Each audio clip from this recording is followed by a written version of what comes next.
kind of strange that there's not, clear federal guidance that that's a necessary part of reopening, is to have the quick turnaround tests that actually low-income people can get access to, but the contact tracing to follow up so those people hear very quickly if they've been infected.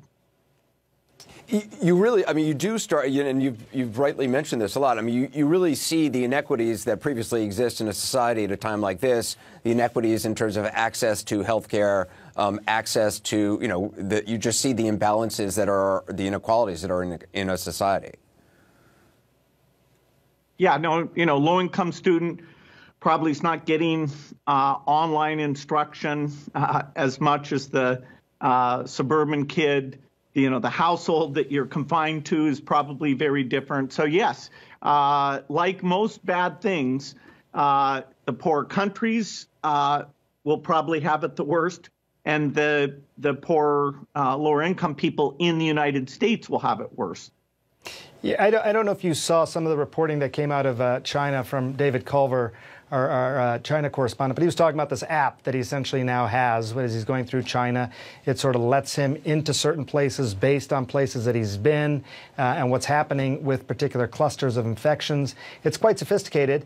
I'm curious, you talk a lot about contact tracing because that's an important step, obviously. What do you think the role of technology is? We think about contact tracing has been around since the 18th century.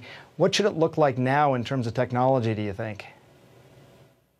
Well, fundamentally, when somebody tests positive, which, again, very quickly after they get that result, then you interview them. Right. And, of course, their household is going to be the first step there.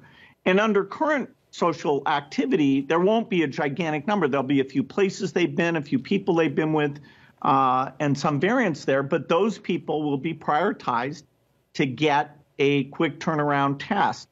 And that's how you quench this exponential growth. If you have really good testing, prioritized, quick turnaround, then your opening up can be far more liberal than if you don't have this thing.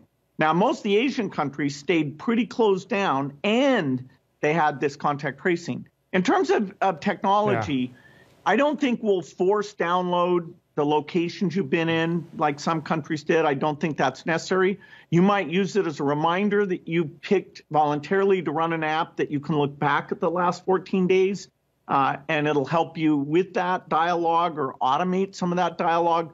But I think the way Germany's doing it, or Austria or Denmark, there's a lot of really good examples that are probably more in line with our privacy sensitivities.